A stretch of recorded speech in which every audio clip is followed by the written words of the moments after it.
আসসালামাইকুম প্রিয় দর্শক, আমি চলে এলাম আজকে বারুদ্দি ইউনিয়নের ঐতিহাসিক বারুদ্দি মাঠ। এই মাঠে ছোটোবেলা আমরা অনেক খেলাধুলা করতাম।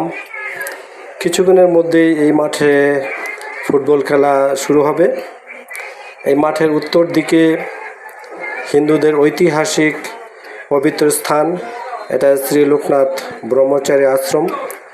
বিশ্বের বিভিন্ন দেশ থেকে এইখানে বিভিন্ন অনুষ্ঠানে হিন্দু ভাই বোনেরা আসেন।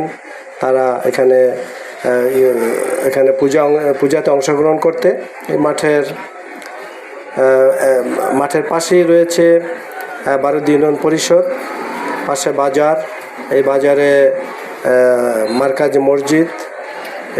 এই মার্কেটের দক্ষিণ পাশে রয়েছে আলমদিনা শপিং কমপ্লেক্স। পূর্ব দিকে রয়েছে ভারতের পশ্চিমবঙ্গের মুখ্যমন্ত্রী জ্যোতি বসুর বাড়ি। আপনারা জানেন যে জ্যোতি বসু একজন এশিয়া মহাদেশের একজন বিখ্যাত ব্যক্তি, যিনি পশ্চিমবঙ্গের দীর্ঘকাল মুখ্যমন্ত্রী ছিলেন। এটা এই যে দেখছেন মায়ের দোয়া মায়ের দোয়া ফার্মেসি। এটা আমার ছোটো ভাইয়ের দোকান। সে কিছুদিন হলো এই দোকানটি সে উদ্বোধন করেছেন। আপনারা সবাই তার জন্য দোয়া করবেন, তার জন্য মঙ্গল কামনা করবেন, তার জন্য দীর্ঘ